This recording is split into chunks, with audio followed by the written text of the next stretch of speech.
Hi, friends. It's Heidi M. I am finally back with another interview. It's been a minute, Irma. I'm glad that you are joining me today to talk about your arts and your upcoming show. But maybe for folks who are not familiar with your work, Irma, you could let us know what it is that you do. You're a multidisciplinary artist, you're a dancer as well.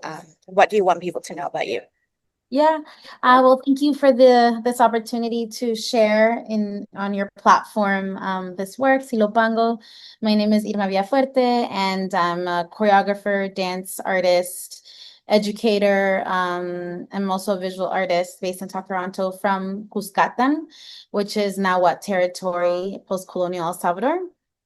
Um, I'm a daughter of refugees and a granddaughter of a desaparecida from the war in El Salvador. And yeah, I have an experience as a migrant person in the diaspora, Salvadoran diaspora, of always going back and forth from one place to another, from here to there. So yeah, I've been creating dance work, wow, I would say for almost 10 years. For longer, but I think professionally for almost 10 years. And the growth of from emerging to established, I feel like I'm still kind of emerging as a choreographer, but I guess like I'm noticing through this process that I've grown significantly. Thank you to my professional development with my mentors and stuff. And so I feel like in a different place of my artistic growth. But yeah, I'm presenting a work at SummerWorks. So yeah, Mhm. Pango. Yeah. Chilopango. Thank you for sharing about yourself. I come from a similar background. I'm from Guatemala, and so I do relate with the waves that we have, and also the layers that we carry, being people that are part of diaspora, and we always have roots somewhere else. Yes. So Chilopango, it's connected to El Salvador. It's connected to a lake. Is that right? Yes. Okay. So Shilupango, it's the name of El Lago de Ilopango, which is Lake Ilopango, which is a massive volcanic crater in El Salvador that erupted and ignited the dark ages of the earth when it erupted many years ago, and also caused displacement. And mythologically, it's also considered like it was a war of the underworld, del inframundo, and so which is like Popol Vuh storytelling. So yeah, I've used the reason why I've used the Ilopango as like an entry point to create the aesthetic and the metaphors and narratives of my family's displacement is because my great grandmother Mama Mila Ticas is from Ilopango. That's where her family's from. That's where those are her roots. And I live when I grew up on the other side of Ilopango. There's Lake Ilopango, there's El Cerro de San Jacinto, and then I'm literally on the other side of El Cerro. So it's like this interesting connection. And it's so funny because Ilopango also has like many stories and urban legends about the lake. But it's interesting that I've returned to the lake and to this crater as a way to tell my stories, the stories of my family and how are the migration stories and before that as well, and as a way to reconnect to the land through the connecting to the land through the land, falling in love, re-falling in love with the land, recontextualizing the story and stepping away just from the political density of what happened to my family, but allowing the land to tell the story of its own people, if that makes any sense. Yeah. Yes, it totally makes a lot of sense. And you're taking me back to like my grade four geography back home. So I Yeah. have heard, it's interesting how our memories come back when we talk about these kinds of Yeah. things. So when did you know that you wanted to explore your history, your family's history through dance? And did you have a discussion with your family about this, or what was that journey for you like? Well, it's interesting because I've been dancing since I was 12 years old, but I started as a salsa dancer. So talking about my grandmother's disappearance or my family's journey, um, through dance wasn't in question until I began my own journey as an arts activist, because I'm raised by an activist, but I didn't relate to activism until I found it for myself, living back in El Salvador and working with young women in a violence prevention program through the arts. And that's how I started discovering, like, I also have a story to tell, because we were very much inviting the young women to tell their stories of their communities, of their municipios. And then I was like, I also have a story to tell that is like a micro story, which is mine. And it's not unique, no es una historia única, pero no es la única historia. You know what I Claro. mean? There's so many Salvadorians that have missing families during the war, pre-war, and now post-war as well, especially with the government that we have in place. And also with all the gang violence that we've experienced. So there's a lot of problematic situations that have put families in these places of losing their loved ones and vanishing out of nowhere and or being taken from. So I wanted, as soon as I started exploring arts as a way of communicating emotions, feelings, and story, I began really desiring to tell my grandmother's story. And it was my way of understanding, because I never met my grandmother. I was born 3 years after my grandmother disappeared and was forcefully taken. And my mother was 20 years old when she had me. So I remember hearing an Indigenous woman talk about residential schools, and there's something that resonated with me, as what you said. My mother didn't raise me; her grief did, and I Right. related with that because I'm like, So deep. yeah, like my mother's grief is what raised me. I was raised to remember why I was here on this land. That it took the disappearance of my grandmother for us to be here in Canada. It took her grief and her fear for us to be here. And so those are always constant reminders throughout my upbringing. And when returning to El Salvador post during the peace agreements, that was also a reason we're returning to see if we can find her. Right. And so that's been like the main theme of my life and my upbringing, and it's a wound that I never understood because I'm like, I'm grieving someone I didn't know. Right. And so through the process, I've made different iterations of how I contextualize this grief or this woman, Juana Irma Cisneros Ticas. And I realized that I was facing my mother's grief rather than necessarily facing the memory of my grandmother. Right.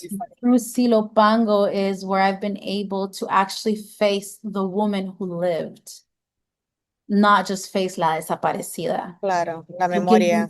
la memoria, her actual living memory that lives in each of my matriarchs and each of my ancestors before her and after.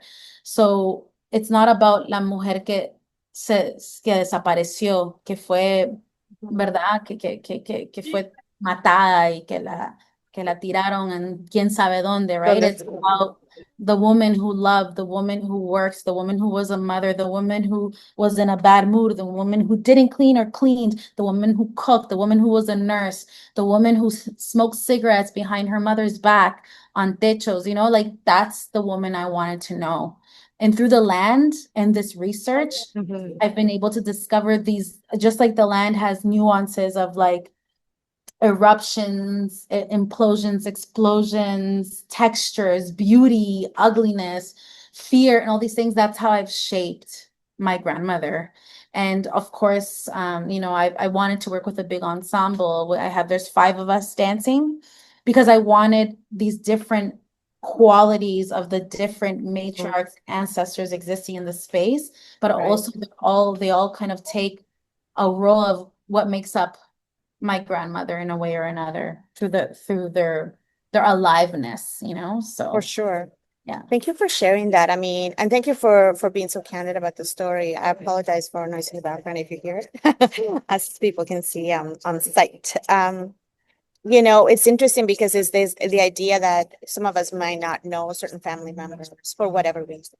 and you want to connect somehow, and we have to piece together whatever layers of this person is through the stories that we hear, through family members, their friends. So in a way, you're trying to give your abuelita like a voice in through this movement, I guess is what I'm gathering, Yeah. and showing us what she could have been and maybe who she was in parts of that. Yeah. Um, how did you decide in terms of movement and choreography? How did you, I guess, talk about this with your colleagues who are on sharing the dance floor? What was that dialogue? Yeah. So I've been in a long research, and a big part of it was working with myself. Like we talk about it with my mentors, like in searching for my grandmother's bones. I put my hand in the land to search for her bones, and I fell in love with the land. I discovered the land itself, and the land itself has been the entry point to the aesthetic.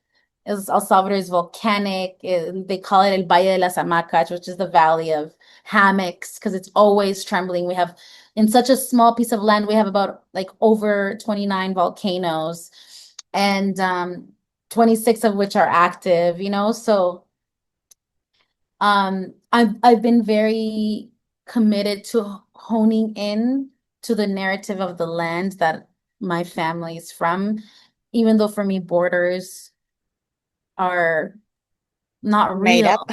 Yeah, like we share so much with Guate, we share so much with Honduras, we share so much with Mexico. Like Exactly. we have ancestral lineage. We share so much with people of the South and the Andes, and you know what I mean. So I feel like this is why it was important to me to work with people of the diaspora, of the Latin American diaspora, and the Caribbean diaspora, because I also feel a huge connection to the El Caribe, Of especially course. politically, how much we've all been connected through colonization, through wars, dictatorships. There's a common thread that we've all been experiencing, and this is what made me choose to work with such rich individuals. My collaborators, we have one of the dancers is Venezuelan. We have another Salvadorian physical theater artist.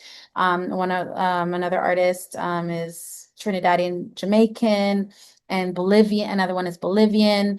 And so through each of our own experiences, we've been able to like enter in different ways, and it adds a different texture, because even though this is my story happened in El Salvador, it didn't mean that it's not a story that didn't happen in El Caribe. We Of know that in course. Dominican Republic, we experienced a dictatorship that really hurt the country. We know that in Cuba, there was an uprising del pueblo.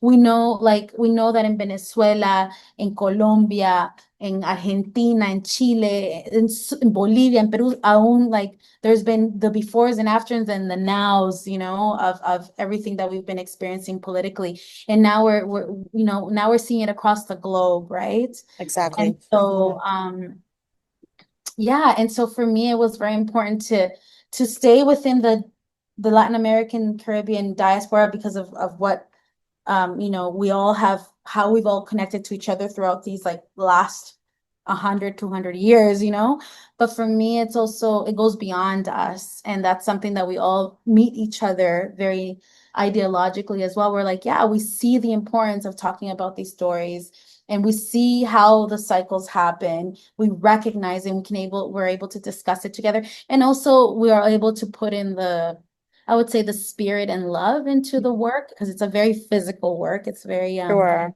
high physicality, but it means something to all of us, and yeah, there's a sense of surrendering to the work, because it also feels como un movimiento político, ancestral, ambiental, so Yes. yeah. I understand, and maybe you can correct me, but Yeah. did you workshop this and has it been seen before, or or is this like Yeah. a new iteration, new version? Yeah, so this is the premiere of the full-length work, which feels like um That's it feels great. surreal. It feels very surreal. Um, we showed a work in progress 2 years ago at Discover Dance, which I was invited to present a work by Nova Dance and Teal Live, which was amazing. It was like a 25-minute excerpt of like the research so far, and it was very much focused on the aesthetic for me, like the land itself, the volcanic land, the lava, the trembling, the explosions, the eruptions, and a journey. And so now it was about defining characters, defining the narrative arc. It was about really defining the interweaving of all the design elements from composition to choreography to character. And now we're moving this week, we're moving into the lighting design of the work and how the audience will experience it. So it's been a very delicious journey. And I must say that part of also my research was very important to take the dancers to the land, to exist in El Salvador, like, yes, Wow. to Mm-hmm. trained there a little bit. We created some stuff, we wrote, we drew, but we also convivimos. Like we shared, You we should bonded. space. Yeah. Yeah, we ate pupusas together. We ate tamales together. We were in the ocean together. We had cervecitas together. We went to the mountain. We felt cold and hot and everything. And it was a very important experience because now when we exist now in the work, they can still like contextualize those memories into their own bodies and also find the the parallels with their own lands and their own family experiences that are extremely valid for me still inside of this work because it's not just about me, it's about all of us who have experienced in Mhm. one way or another So they're the bringing their own layers and yeah now connecting with the experience that they already had in real life yeah in and real also life. um very much honoring also like the idiosyncrasies of what Silopango is and what the story of Irma's family is, but inside of that story, it's like that story is just like a skeleton, and they create their own tissues and their own nervous system inside of that skeleton in order to create the character that they will bring forward, you know? So which is part of the delicious process of an artist. Of And course. you know, but you know, for me it's also beyond that. It's a commitment to storytelling and to taking up space as Latin American, as Black Absolutely. and brown folks and Mhm. indigenous folks that we deserve the space to tell our stories because it's actually very relevant still to this day, especially with what we're Absolutely. experiencing with the Trump administration, what we're experiencing in Palestine. You know, Exactly. so yeah. Yeah, no, and I agree with that. And I think I've been saying timely for so many years, but I mean, because there's been sporadic storytelling that is to me relatable because I am of that diaspora myself. And I will say I've been going to events like SummerWorks for a while, and it's now nice to see more of these performances being allowed and chosen. As they should be, actually, when it comes to taking up space. Yeah. Um, so now I'm curious about is your mommy around and Yes. what she thinks about this? Yeah. So, um, my mom and my aunt are my grandmother's two daughters. They're like opposite. They have dealt with their grief in such Yeah, opposite ways. My mom's an activist. She's very pro art, and my aunt is too, but she's more like, no, can you make something that's happy? Stop making things that are sad, because obviously it talks about her experience. But one of the right. things I told my aunt was like, Tia, like I'm talking about how I experienced este duelo que no me pertenece a mí. Like it doesn't Exactly. belong to Yeah. me. You kind And of were brought into it.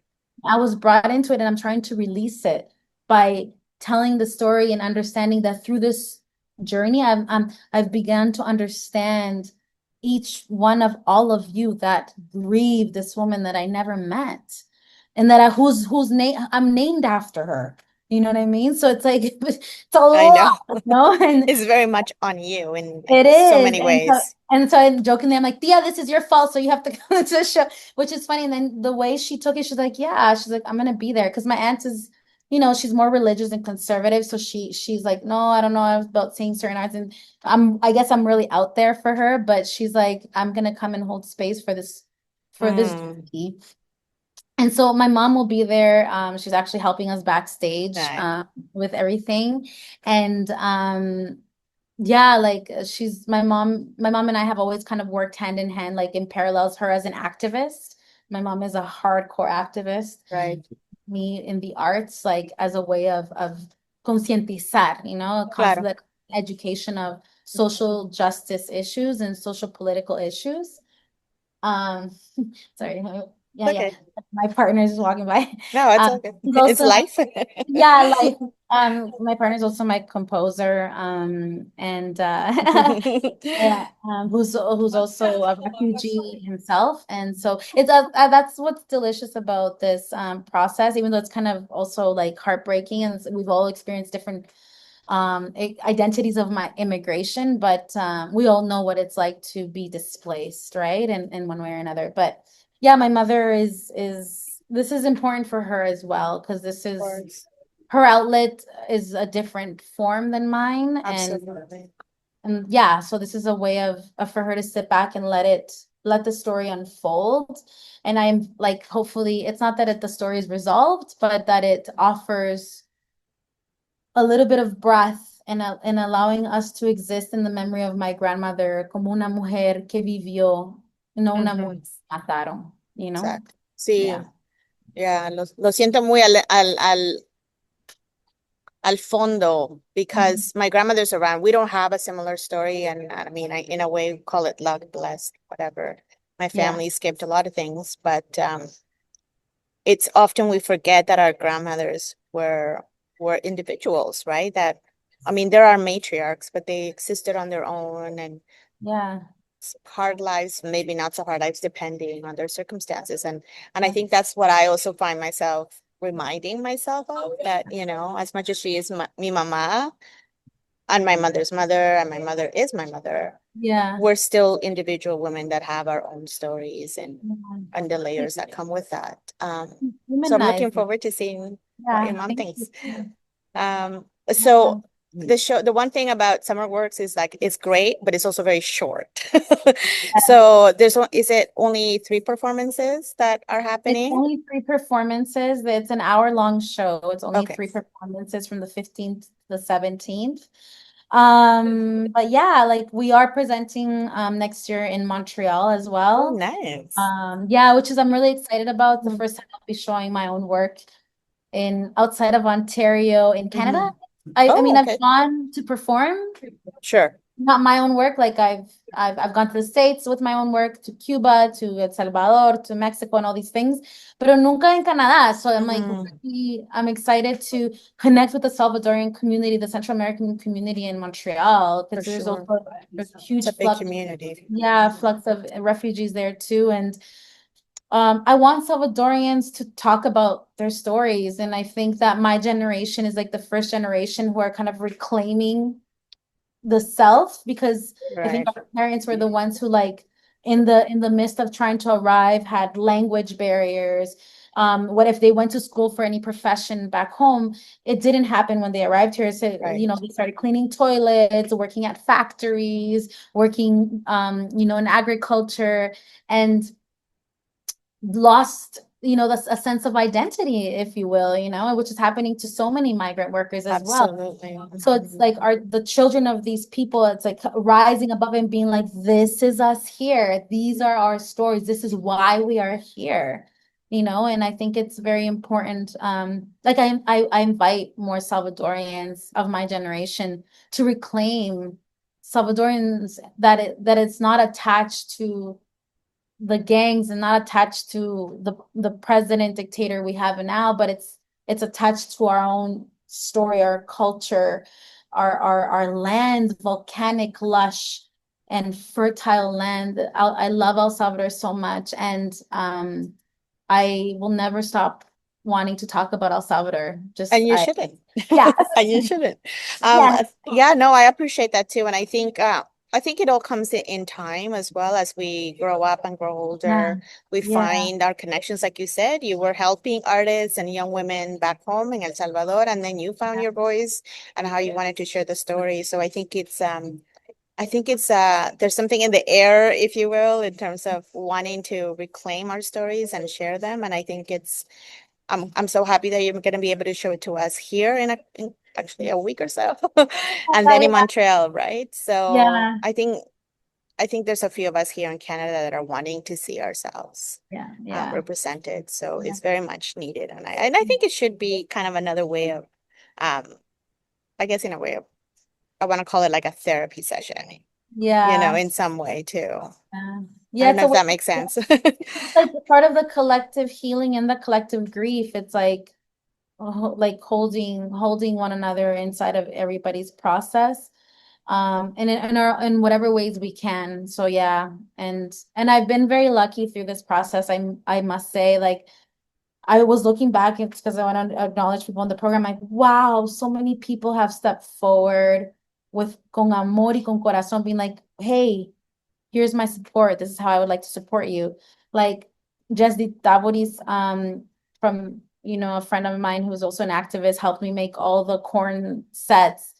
And like, like tan bonita experiencias, and like there's another Mariana Bolaños who's like gonna lend us these corn sculptures because we're using corn as an image because Ilopango means the land of abundant baby corn, Of course, yeah. which is so important for me. I'm like, because El Salvador is the land of abundant bones, and Sadly, it's yes. sad. Yeah, but I want to reclaim that by being like, we are on the land, even though Right. they have buried us, we are underneath the earth and we are sustaining it. So that's how I would like to think of it. Like somewhere inside of the earth is my grandmother's bones sustaining the land. Yeah, Um, it's like a full circle type of yeah. thing. Mhm. Absolutely. So I'm reminding myself of time, but so the 15th to the 17th at the Yeah, theater center, yeah. are there any opportunities for like a Q&A or any kind of Yeah, special? I believe the Q&A is on the Sunday, the closing day of the Okay. show. Mhm. And we're also being presented, it's like a double bill-ish vibe with Sonia Bustos, who's Mhm.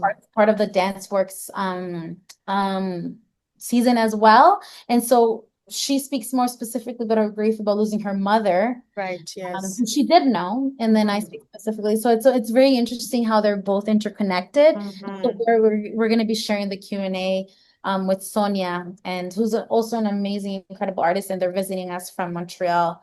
And Yes, it's yeah. yeah, So you're yeah, gonna return the favor next year, like yeah, going to her place. yeah, yeah, exactly. Yes, absolutely. Yeah. Thank you for giving it a shout out. I will be speaking with Sonia as well, Okay, to learn amazing. more about it because it seems like to be a duet in a way. So we Yeah, might as yeah, well learn about the two of you so that we yeah. can kind of go in knowing a little bit more about Yeah, and inviting the audiences that if they se mhm. quieren tirar toda una tarde de no sé, de sentimientos, or if you want to see one day and then the other one the other day, or if you want to see them both, choose your own adventure. But they're both definitely speaking to each other. That both works, and for me, it's a dream come true. Truly, it's a dream come true. I feel very fortunate, grateful that this has happened the way it's happened. It feels very aligned from the That's universe, nice. cosmos to the earth. Like it feels like it was meant to be. And So like the time is right for you as well, I guess. yeah, yeah, yeah, yeah. Nice. That's so nice to hear.